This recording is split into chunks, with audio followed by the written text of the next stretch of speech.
And joining us now is Democratic Congresswoman from Michigan, Rashida Tlaib. She was on the picket line outside of the Ford plant in Wayne, Michigan earlier today. Congresswoman, thank you very much for joining us. Why did you decide to join the line? Because I'm the daughter of the UAW. My dad, who came to the United States at 19 years old with only fourth grade education, different ethnicity, different faith than many of the folks that were in his community, was able to find human dignity in the workplace on a line at Ford Motor Company because he was part of a larger family called the UAW. And it was, for me, a no-brainer. It's not even, folks ask me which side I'm on. I'm absolutely on the side of the UAW. I'm one of the 14 children in my family, and folks ask all the time, how did I get straight teeth? It's because of the UAW that my family got dental care and my dad was able to retire with human dignity. Do you think that there's a compromise to be had here? Is there room for agreement between the union and the big three automakers? Absolutely. I mean, look, I don't know what compromise, folks' definition, especially corporations, tend to have a different definition for it. I can tell you this. Much of what's missing in this contract has been part of contracts since 1948. For instance, cost of living adjustment. Every single UAW contract had COLA in it until 2009, when the United Auto Workers came together and said, we're going to help you big three, stay afloat. We didn't have a tier system. The majority of UAW workers today do not have a pension. I mean, it's completely immoral and just wrong on the parts of the big three. The fact that now all of a sudden, with record profits, that they're leaving the same workers that sacrifice the most behind. So one of the big issues here is what the workers gave away 15 years ago when the companies needed it most, and what the companies are now making. And they cite CEO pay as one of the reasons why they're asking for a 40% raise over 4 years. They say that these CEOs are making a 40% raise, and they should get that as well. Do you think President Biden, this administration, should get involved on that note specifically? I mean, look, I think for any elected person that's supposed to be, again, elected by the American people, you got to be on the side of people, not profits. And so I know President Biden is with us. He did not help bail out the big three so that they can screw over workers. And I know this much. I think, having the big three CEOs make 300 times more than their own workers is a complete failure on the part of the company. I mean, why would you move towards that direction? All of a sudden, when folks are saying, look, I'm doing the same job as the guy down the line, or the woman on that end doing the same exact job, but you know what, we're going to pay you less, and you're not going to invest in any kind of, benefits or anything like that. No one who signed up, and folks that have been serving in Congress before me were there, when everyone came together to do everything possible to make sure the big three stayed afloat, that they were going to pit workers together, that they were going to literally leave retirees behind. It's just not what many people signed up for. About the big three moving the plants from these unionized states, the upper Midwest, to places where the unions don't exist? Are you worried about these jobs just disappearing? Oh, the interesting thing, it's already happening. That's the problem. What I mean by that is this. As folks are trying to do electric vehicles and the investment that the majority of it's going to come from the American people when we do this transition, they are already trying to go around to make sure that these plants are not union, saying, well, you know what? I have a third party venture here. Unfortunately, it's not going to be union jobs. So for me, if anything, the fact that they're out there striking right now, because the big three showed their true face.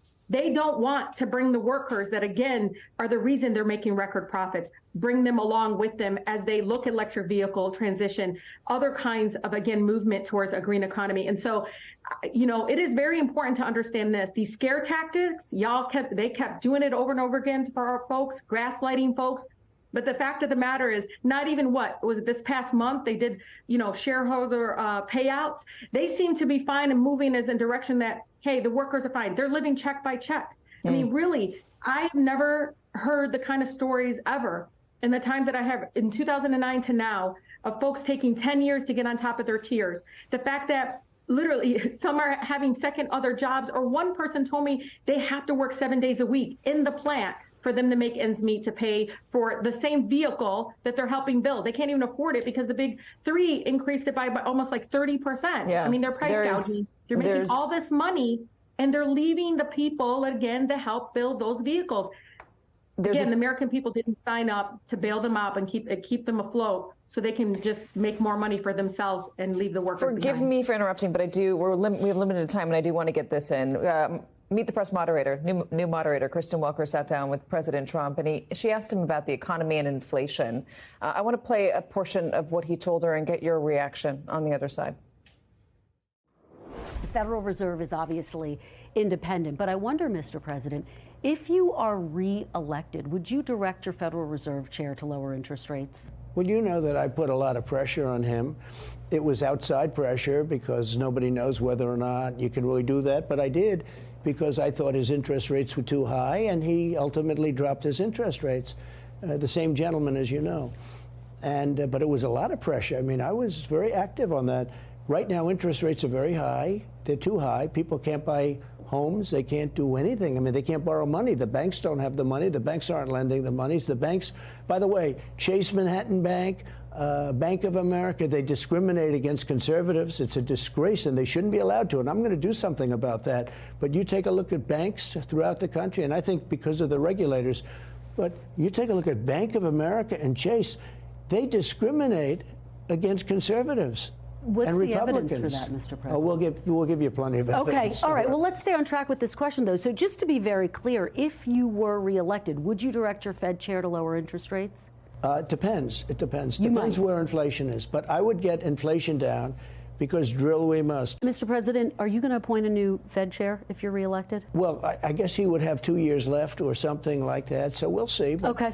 All right. You know the word jawboning? I did a lot of jawboning against him, and he ultimately lowered interest rates. So we should note that the same invitation to sit down with Kristen Welker has been extended to President Biden as well. What's your reaction to him saying that he wants to be hands-on with the Federal Reserve? I mean, he was president of the United States. Look, this is a person that is an income class that will never, is the majority, I mean, majority of my colleagues are millionaires. This guy has never, ever truly understand what it felt like not being able to pay rent. The fact that he'll never truly understand what the impact is to live in a community with dirty air and having, respiratory issues and all this stuff. And again, because they have to house an oil petroleum refinery. He's an income class that will never, ever be able to understand truly the struggle of the American people. It is fact. Lived experience is incredibly important so they can lead with compassion that you can truly understand. But I mean, it is clear from his actions, one of the first things he did, and it's not, I mean, look it up. He did the biggest, what they call the Trump tax plan, and it was to make billionaires more rich and more wealthy. And so the actions, what he took when he was president, is very clear that he puts his friends and people in his income class much higher than my neighbors here in Detroit and throughout Wayne and Oakland County.